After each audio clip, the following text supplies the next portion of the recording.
कई बार तो बाबा ने पुकार करके ही कह लिया कि कौन अशरीरी है, इस प्रकार का तुम्हारा चाल चलन हमको पसंद नहीं है। यदि साहस है तो सामने आकर खड़े हो जाओ और अपनी मन की बात खुलकर बताओ। इस प्रकार खेल तमाशा हमको बिल्कुल भी पसंद नहीं है, और जब तक मैं इस रूम में हूँ इस प्रकार का खेल तमाशा नहीं होना ही वांछनीय है। नमस्कार। उस बार बहुत बारिश हुई थी, विशेषकर बिहार के भागलपुर और मुंगेर जिला के आसपास। इतना बारिश हुई थी कि धान का खेत विराटकार बांध जैसा लग रहा था, और उसी के बीच में अंग्रेज़ों के समय की बनी एक ऊंची ज़मीन पर, एक टीलानुमा ज़मीन पर एक नील कोठी खड़ी थी। और उसी बारिश के मौसम में बाबा को अंग देश के बारे में कुछ पुरातात्विक अनुसंधान करने के लिए, में कुछ और जानकारी जुटाने के लिए, ये जो खिरखिरिया पहाड़ है जमालपुर के पास, इसको लोग काली पहाड़ भी कहते हैं, उसके पूर्वी सीमांत पर लक्ष्मीपुर जंगल की तरफ गए थे।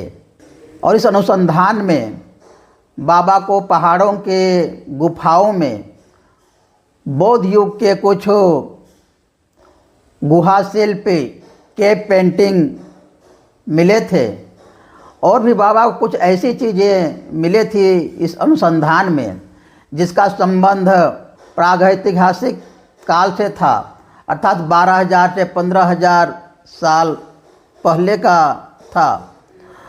और बाबा बोलते हैं कि यदि अंग देश का इतिहास को हम महाभारत काल के राजा कर्ण के समय से भी मान लेते हैं तो ये अंग देश का इतिहास 3,500 साल से पुराना है। तो ये सब अनुसंधानकारी काम करने के बाद बाबा जब शाम को वापस आ रहे थे तो पता चला कि पानी के वेग से जो मुंगेर आने वाली और ये भागलपुर आने वाली रास्ता बिल्कुल ही टूट फूट गई थी, और किसी भी तरह से मुंगेर और भागलपुर नहीं जाया जा सकता था। तो बाबा ने सोचा कि चलो आज इसी जो विराटकार नील कोठी है अंग्रेज़ों के समय की बनी हुई, इसी में रहा जाए, और सुबह मिलजुल करके ईंट पत्थर डाल करके, लकड़ी डाल करके गाड़ी चलने लायक बना लिया जाएगा और मुंगेर या तो भागलपुर की तरफ निकला जाएगा। तो बाबा किसी प्रकार उस नील कोठी के पास पहुंचते हैं, और उस नील कोठी के थोड़ी ही दूर पर एक और मकान था। बाबा समझ जाते हैं कि ये इस नील कोठी का संरक्षक का, रखवाला का घर होगा। बाबा उसके पास जा कर के बातचीत करते हैं। तो वो जो रखवाला था नील कोठी का, वो आश्चर्यचकित होता है और बाबा को बोलता है कि आप इस घर में किस प्रकार से रहेंगे। ये घर तो बिल्कुल जर्जर हो गया है, अंदर से जो चूना पत्थर का सीमेंट दीवारों पर है वो भी झड़ गई है, मकड़े के जाल है, अंदर चमगादड़ वगैरह है, कितने दिन से आदमी इस पर रहा नहीं है, और आप इस पर किस प्रकार से रहेंगे इस घर में। आप मेरे ही घर में रहिए और हाथ पैर थोड़ा धो लीजिए, और मैं आपके लिए जलपान तैयार करता हूँ। तो बाबा बोले कि आज तो मेरा उपवास है, इसलिए मैं कुछ खाना पीना नहीं खाऊंगा, बस रात को मुझे उस घर में रहना है। तो उस भद्र पुरुष ने थोड़ा खिन्न हो करके, थोड़ा नाराज हो करके उस नील कोठी का चाबी बाबा का ड्राइवर को दे देता है और अपना नौकर को भी साथ में भेज देता है और कहता है कि यदि कोई आवश्यकता होगी तो आप हमको बताइएगा। प्रसंगवश यह बताना जरूरी है, बाबा बोलते हैं कि उस समय नील की खेती कृत्रिम रूप से नहीं होती थी। फैक्ट्री में, उद्योग में वैज्ञानिक रूप से नहीं होती थी। वो जो नील का पौधा होता था उसी से नील रंग बनाया जाता था और उसका उपयोग उद्योगों में, गृहस्थ में, घर परिवारों में और भी सामाजिक कार्यों में उसका उपयोग होता था। और यूरोप में इसकी बहुत अधिक डिमांड थी, मांग थी। तो जो अंग्रेज़ लोग थे, जो भारत के किसान थे, जो विशेषकर बंगाल और बिहार के जो किसान थे, उनसे ज़बरदस्ती ये नील की खेती करवाते थे और उन किसान लोगों पर बहुत ही जुल्म करते थे। बहुत कम मेहनताना, बहुत ही कम पैसे पर उनसे ये खेती करवाते थे और उस फसल को इस नील कोठी तक भी पहुंचाते थे। और इसीलिए हम लोग जानते हैं कि महात्मा गांधी ने भी चंपारण में किसानों के सहयोग के लिए इस नील खेती के विरोध में आंदोलन किए थे और उससे थोड़ा किसानों को राहत मिली थी। और जो इस प्रकार का नील का खेती करवाते थे उसको नीलकर साहब कहा जाता था और यही लोग जुल्म करते थे किसानों पर। और बाबा जब उस नील कोठी के अंदर में प्रवेश करते हैं तो देखते हैं कि वहाँ पर बहुत सारे पुराने झाड़ फानुस अर्थात पुराने मकड़े का जाल जो काला पड़ा हुआ था वो सब है। दीवार जो चूना पत्थर से सीमेंटेड था वो झड़ गया है। छोटी फुदकियाँ, छोटी चिड़ियाँ और चमगादड़ बाबा के घुसने के साथ ही इधर उधर उड़ने लगे। और उस नील कोठी के बाहर में एक बरगद का पेड़ था, वहाँ से उल्लू की आवाज़ और सियार की आवाज़ भी आ रही थी। वो जो बरसात की जो संध्या थी वो बिल्कुल डरावना माहौल था वहाँ पर और किसी भी प्रकार से वो शरीरधारियों के लिए रहने लायक नहीं था।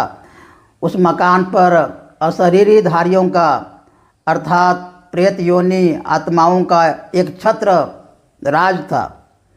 बाबा जब एक रूम का खिड़की को खोलते हैं तो वहाँ से 2 छिपकली कूद पड़ती है और मकड़ा का जाल बाबा के माथे पर गिर जाता है। बाबा थोड़ा नाराज़ तो होते हैं लेकिन क्या करेंगे, उस रात को बाबा को उस मकान में रहना ही था। तो बाबा उस दिन थोड़ा भीग भी गए थे और उस अनुसंधानकारी काम में थक भी गए थे और इसलिए हाथ मुंह धो करके सोचे कि जल्दी सो जाता हूँ। और जो पारिवारिक सहायक जो मकान मालिक ने भेजा था उसको बाबा बोले कि बाबू तुम क्यों यहाँ पर मेरे साथ परेशानी में रहोगे, तुम अपना घर जाओ और सो जाओ। तो उस नौकर ने बोला कि नहीं साहब, मेरा मालिक ने आपकी सहायता के लिए हमको यहाँ पर भेजा है। मैं तो इस घर में नहीं रहूँगा लेकिन आपका ड्राइवर तो इस घर के बाहर गाड़ी में सोएगा ही, मैं वहाँ पर बैठ करके ही पहरा दूँगा। तो बाबा ने उस पारिवारिक सहायक से कहा कि क्यों, इस रूम के अंदर में रहना, इस मकान के अंदर में रहना संभव नहीं है क्या? तो उसने कहा पुराना मकान है ना साहब, नीलकर साहबों का पुराना मकान है ना, इस मकान का बहुत बड़ा इतिहास है ना, आपको सोने में देर हो जाएगी, इतिहास मैं कल सुबह आकर बताऊंगा, जैसे ही कोई आपको आवश्यकता होगी हम आएंगे। तो इस प्रकार का बोल करके और बाबा के बाथरूम वगैरह में उस मकान के बाथरूम में कुछ पानी रख करके और 3 लालटेन जला गया। एक बाबा जहाँ पर सोने वाले थे वहाँ पर एक लालटेन जला दिया, बाथरूम के पास एक लालटेन जला दिया और बाबा का सोने वाला रूम और बाथरूम से जाने वाला बीच के रूम में एक लालटेन जला दिया। इस प्रकार 3 लालटेन जला करके वो चला गया। और बाबा सोचने लगे कि मकान का इतिहास किसका नहीं होता है, इतिहास तो सबका होता है। और बाबा फिर सोचने लगे कि चलो मैं भी जल्दी सो जाता हूँ, क्योंकि सुबह जल्दी उठना होगा। और उठ करके फिर रास्ता को ठीक करके फिर मुंगेर की तरफ, और मुंगेर के बाद फिर जमालपुर की तरफ चलना होगा। या सोच करके बाबा बाथरूम की तरफ जाते हैं हाथ पैर धोने के लिए। लेकिन बाबा जब अपने रूम से बाथरूम की तरफ जा रहे थे तो बीच में एक और रूम पड़ता था। बाबा वहाँ पर देखते हैं कि उस रूम के छत में से एक बहुत ही मजबूत रस्सी झूल रही है। और बाबा को देख करके 2-3 फुदकियाँ, छोटी चिड़ियाँ इधर उधर उड़ने लगी, चमगादड़ भी इधर उधर उड़ने लगी। और बहुत दिनों के बाद वहाँ पर प्रकाश लालटेन जल रहा था, और इसलिए बहुत कीड़े मकोड़ों का झुंड उस प्रकाश की तरफ आकर्षित हो रहा था। और वे लोग मानो कह रही हों कि इस मकान में रहने का अधिकार केवल हम लोगों का है, इस प्रेतपुरी में रहने का अधिकार केवल हम लोगों का है। और वहाँ जो एक अदृश्य जो अशरीरी सत्ता लोग थे, वो लोग भी मानो कह रहे हों इस प्रकार कि इस मकान में भले फुदकियाँ रहे तो रहे, चमगादड़ रहे तो रहे, लेकिन इसमें केवल हम लोगों का अधिकार है, अशरीरी लोगों का ही अधिकार है। इस मकान में कोई मनुष्य नहीं रह सकता, इस प्रकार का कोई अदृश्य सत्ता कह रहा था। तो बाबा फिर बाथरूम की तरफ चले जाते हैं, और हाथ पैर धो करके जब वापस आते हैं तो बाबा को आभास होता है कि ये बीच वाला रूम में जहाँ रस्सी झूल रही है वहाँ कोई अशरीरी सत्ता तो है, लेकिन कोई सामने नहीं आ रहा है। और बाबा जब अपने रूम में भी गए तो वहाँ भी बाबा को लग रहा है कि कोई तो अशरीरी सत्ता है, कोई सूक्ष्म सत्ता है जो, लेकिन वो साहस नहीं कर पा रहा है मेरे पास आने का और हमसे मिलने का। इस प्रकार का बाबा को आभास हो रहा है। और बाबा तो थके हुए थे ही, इसलिए बाबा लेट गए। तो बाबा को जैसे ही थोड़ी तंद्रा जैसी हुई तो एक अजीब सी आवाज़ से बाबा की नींद खुल गई। और बाबा क्या देखते हैं, एक काली बिल्ली बाबा को घूर रही है। लेकिन बाबा को देखते ही वह छलांग लगा करके रूम से बाहर चली गई। और बाबा को लग रहा है कि इस रूम में ज़रूर कोई अशरीरी है और वो हमसे मिलना चाहता है। कई बार तो बाबा ने पुकार करके ही कह लिया कि कौन अशरीरी है, इस प्रकार का तुम्हारा चाल चलन हमको पसंद नहीं है। यदि साहस है तो सामने आकर खड़े हो जाओ और अपनी मन की बात खुलकर बताओ। इस प्रकार खेल तमाशा हमको बिल्कुल भी पसंद नहीं है, और जब तक मैं इस रूम में हूँ इस प्रकार का खेल तमाशा नहीं होना ही वांछनीय है। लेकिन इतना कहने के बाद भी कोई सामने नहीं आया। फिर बाबा को नींद आ गई, और लेकिन बाबा नींद में ही, उस तंद्रा अवस्था में ही बिल्कुल साफ साफ सुने कि एक अंग्रेज़ साहब और उनकी मेम साहिबा बोल रहे थे, अंग्रेजी में ही मेम साहिबा बोल रही थी कि तुम लोग ये जो नील किसान है, नील कृषक है, उन पर कितना अत्याचार करते हो। उनकी बहू बेटियों को तुम्हारे लोग खींच कर ले आते हैं, उन पर बिना कारण के ही लाठी डंडा चलाते हैं और गोलियां भी चलाते हैं। ये तो बिल्कुल भी अमानवीय है। मैं भी एक नारी हूँ और ये सब हमको अच्छा नहीं लगता है। नीलकर साहबों के अत्याचार से जनसाधारण उत्तेजित हो उठे हैं।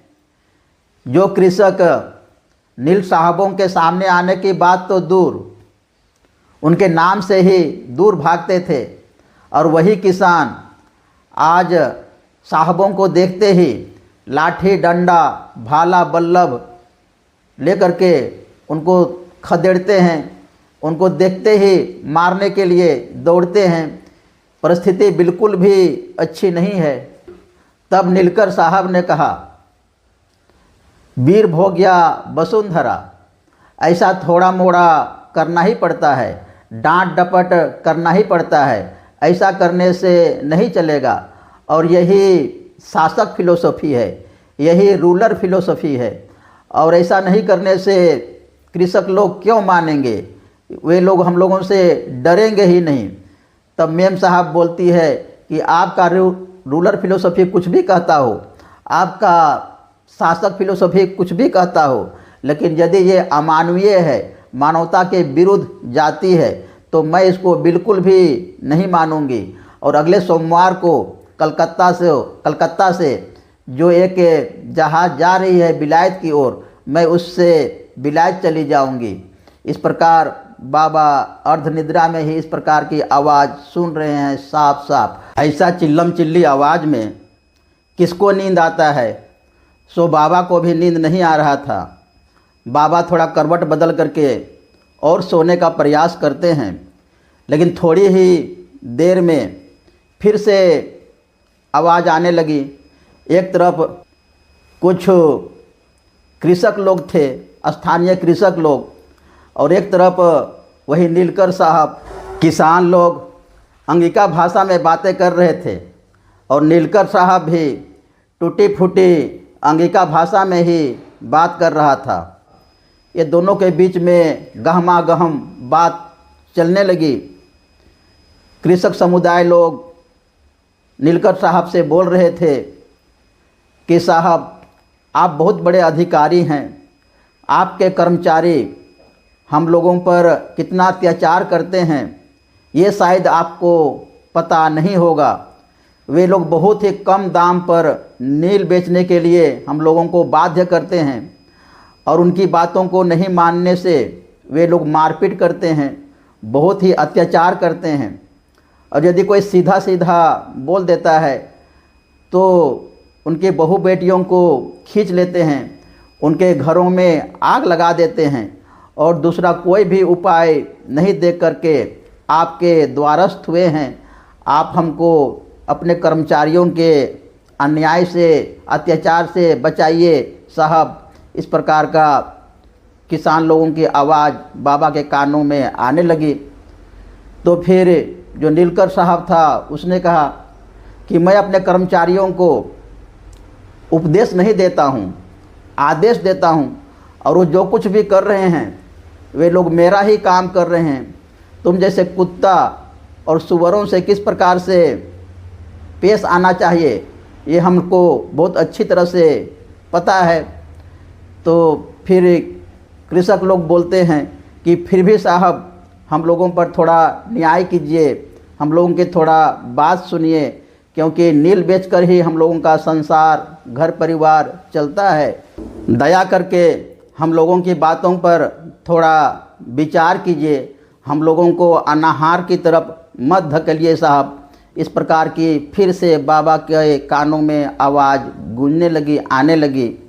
नीलकर साहब ने कहा, मेहनत करोगे तो खाना मिलेगा, इतनी बड़ी बड़ी दर्शन की बातें क्यों कर रहे हो। और आजकल सब जगह किसान लोग नीलकर साहबों के विरोध में विरोध कर रहे हैं, प्रदर्शन कर रहे हैं, और तुम लोग भी यहाँ पर उसी काम के लिए आए हो। यदि ऐसा करोगे तो मैं तुम लोगों को गोली से उड़ा दूंगा।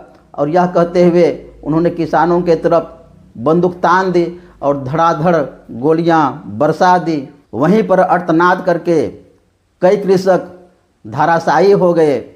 बाबा को ये सब माहौल बिल्कुल ही पसंद नहीं आ रहा था। उनको कैसा कैसा तो लग रहा था। उनको लगा कि दौड़ करके उठूं और वो जो नीलकर साहब है उसको समुचित जवाब दूं। आँख खोल करके बाबा देखते हैं तो वहाँ पर एक भी कृषक नहीं थे। तो बाबा ने सोचा कि ऐसे लोग भी इस समाज में रहते हैं और इनको इस समाज में रहने का कोई अधिकार नहीं है। बाबा बोले, अजी असररी साहब किसानों के सामने तो खूब धौंस दिखा रहा था, अपना खूब गर्म मिजाज दिखा रहा था। मेरे सामने थोड़ा सामने आकर तो दिखाओ, मेरे सामने भी वही अपना गर्म मिजाज तो दिखाओ। मैं भी अपना अहोभाग्य समझूंगा, मैं भी अपना जीवन सार्थक समझूंगा। लेकिन कोई सामने नहीं आया, मेरे चैलेंज का जवाब कोई नहीं दिया।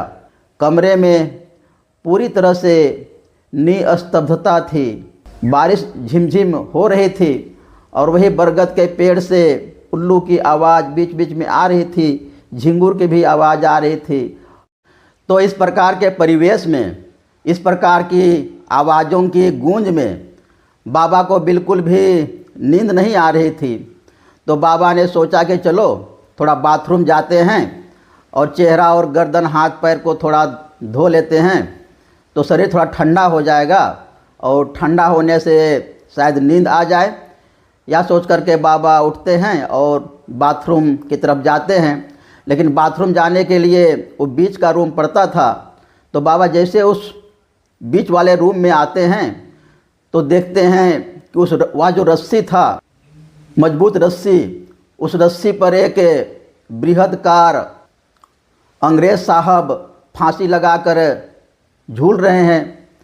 और बाबा को देख करके बड़े ही व्यथा कातर स्वर में वो कहता है कि मैं बहुत कष्ट में हूँ और इस प्रेतपुरी में मैं बिल्कुल ही अकेला हूँ, निसंग हूँ।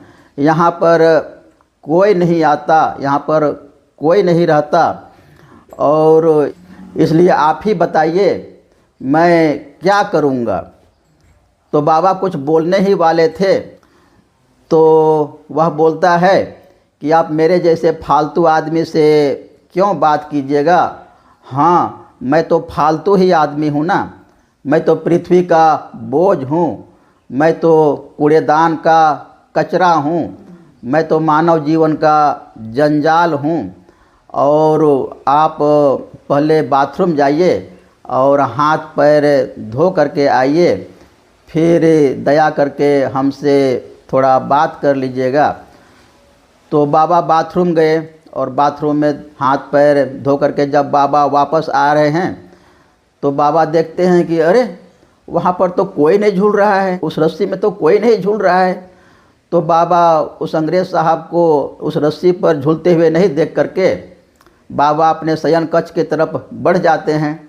तो पीछे से उस साहब की फिर आवाज़ आती है कि आप हमको इस प्रकार छोड़ करके नहीं जाइए, क्योंकि मैं आपसे किस प्रकार बात कर पाऊँगा, किस प्रकार से बात करूँगा, यह मैं साहस नहीं जुटा पा रहा था। और इसीलिए कुछ समय के लिए आपने मुझे उस रस्सी पर झूलते हुए नहीं देखा, लेकिन अब तो आप देख रहे हैं ना। बाबा थोड़ा गुस्सा करके बोले कि हाँ, मैं देख रहा हूँ, क्यों नहीं देख रहा हूँ, अच्छी तरह से देख रहा हूँ। इस तरह तुमको फांसी लगाकर मरने की क्या आवश्यकता थी। फिर वह बोलता है कि दया करके इस स्टूल पर आप बैठ जाइए और संक्षेप में मैं अपनी सारी बात आपको बताता हूँ। उस समय नील का व्यवसाय बड़ा ही फायदेमंद था और इसके लिए किसानों पर खूब जुल्म किया जाता था, खूब अत्याचार और शोषण करके उनसे नील की खेती करवाया जाता था। और उस नील के पौधे से इस नील कोठी में नील रंग तैयार करके यूरोपीय देशों में उसको भेज दिया जाता था और वहाँ से भर भर के स्वर्ण मुद्रा यहाँ पर आती थी। ये जो मुंगेर ज़िले का नील कोठी है, ये इस आसपास का सबसे बड़ा नील कोठी था और मैं इसका सबसे बड़ा अधिकारी था।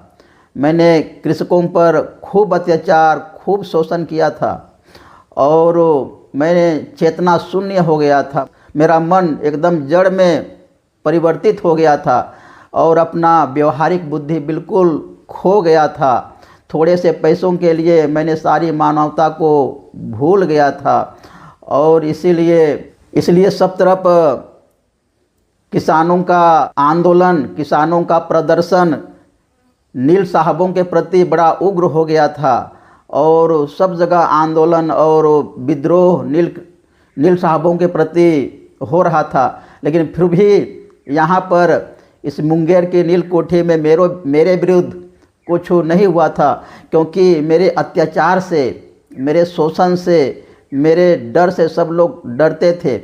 लेकिन फिर भी कितना दिन वे लोग डरेंगे, कितना दिन अत्याचार सहेंगे।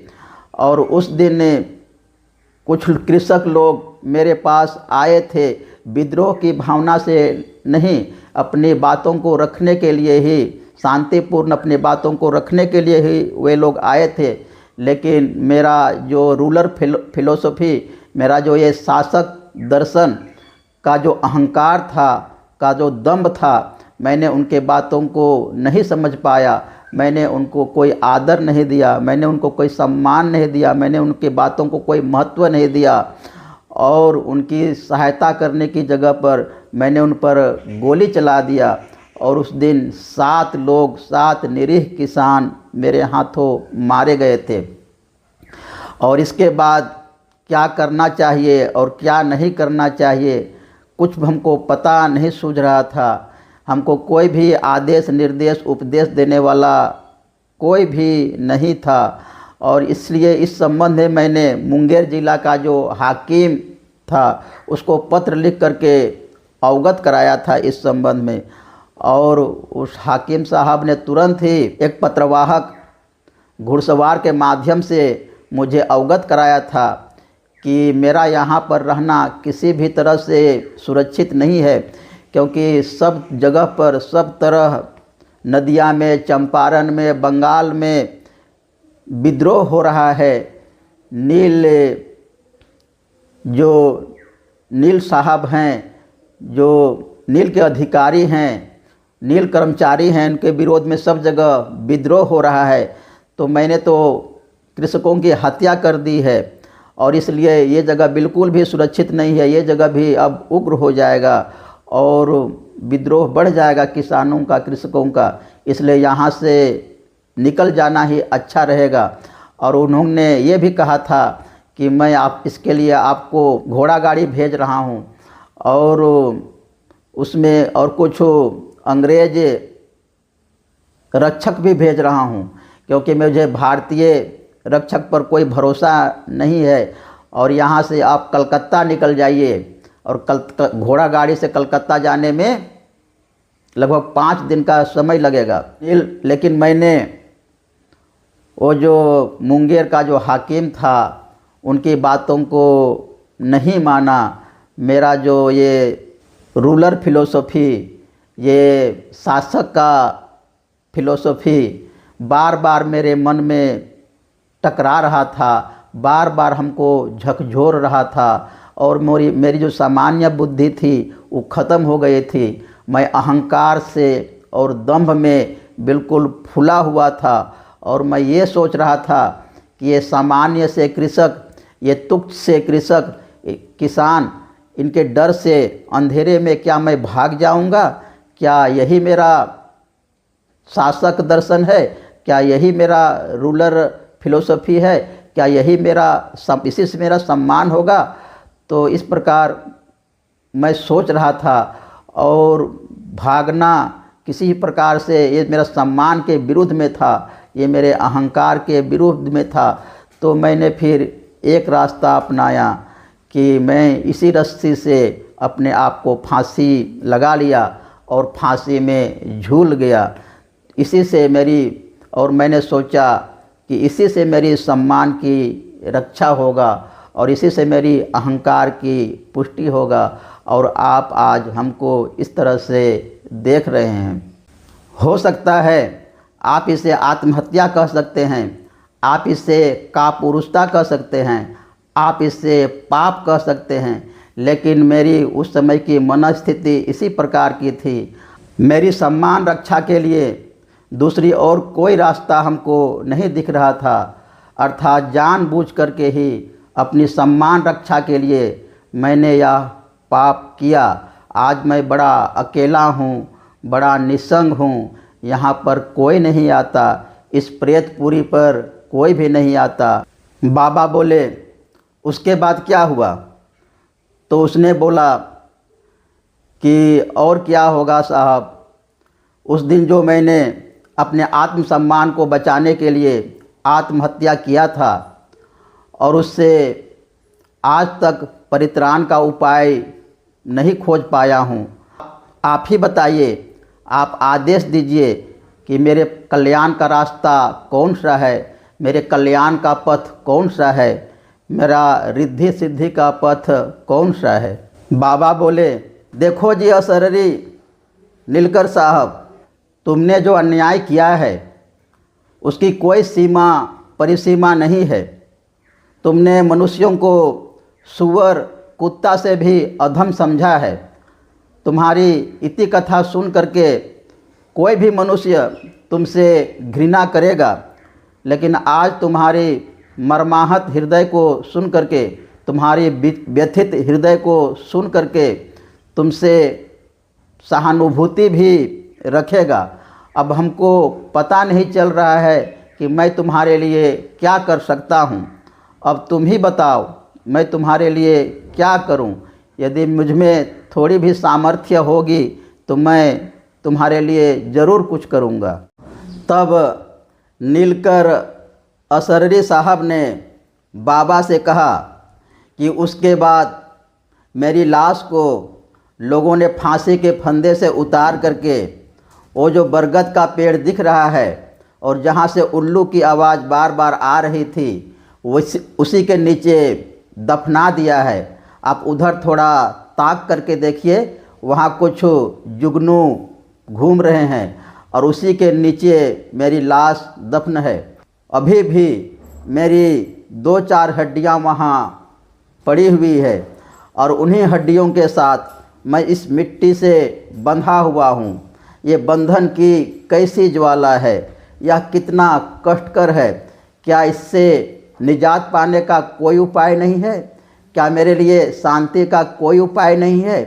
क्या इस कष्ट को कम करने का भी मेरे लिए कोई प्रलेप तैयार नहीं हुआ है? तो बाबा इन सब बातों को सुन करके कहते हैं कि नीलकर साहब, तुम्हारी बातों को सुन करके हमको भी तुम्हारे प्रति सहानुभूति हो रही है। तो नीलकर साहब बाबा से बोला कि इतना तो आप कर सकते हैं। बाबा बोले, क्या? तो नीलकर साहब बोलता है बाबा से कि इस पृथ्वी पर कभी भी लोगों ने आज तक हमको प्यार नहीं किया, किसी ने भी अपना नहीं समझा। सब लोग एक हिंसक पशु के समान ही हमको देखा। कुछ संगत कारणों से, मेरे व्यवहार के कारण इसी प्रकार से लोगों ने हमको देखा है। किसी ने एक बार भी नहीं कहा कि तुम्हारी मन को शांति मिले, तुम्हारी आत्मा को तृप्ति मिले। आप वह भी तो कह सकते हैं, वह सुनकर भी मुझे शांति मिलेगी, मुझे अच्छा लगेगा।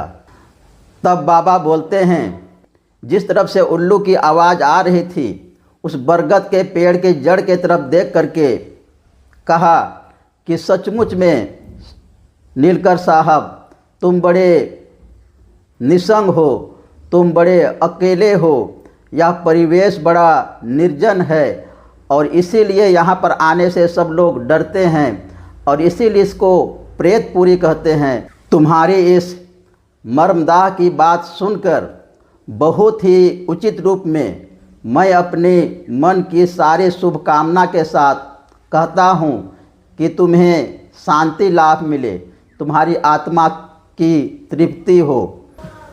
तुम निष्ठुर हो, तुम हिंसक हो, फिर भी मैं तुम्हें प्यार करता हूँ। ये बाबा उस बरगद के पेड़ की तरफ देख करके बोले।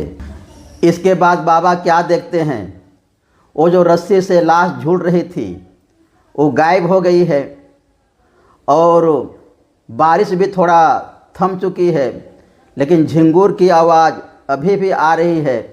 और बाबा फिर सोने चले जाते हैं और बाबा की निद्रा में फिर कोई डिस्टर्बेंस नहीं होती है, किसी की आवाज़ नहीं आती है और बाबा फिर सो जाते हैं।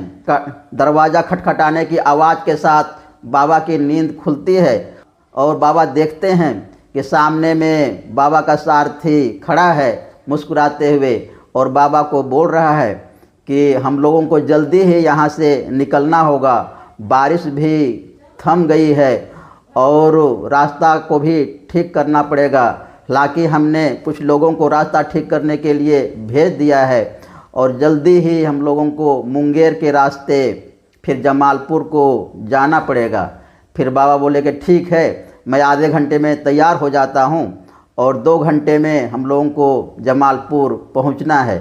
तो ये बाबा की कहानी है और बाबा इस नीलकोठी की विभीषिका के बारे में बताते हैं कि किस प्रकार कर्मों का पीछा नहीं छोड़ता है, कि नीलकंठ साहब ने जो किसानों पर अत्याचार किया था, किसानों पर शोषण किया था, उन पर जुल्म किया था, वो संस्कार उसको कहाँ तक पीछा किया और फिर बाबा तारक ब्रह्म के माध्यम से ही उनको तृप्ति मिली, उसको उस प्रेत योनि से मुक्ति मिली। नमस्कार।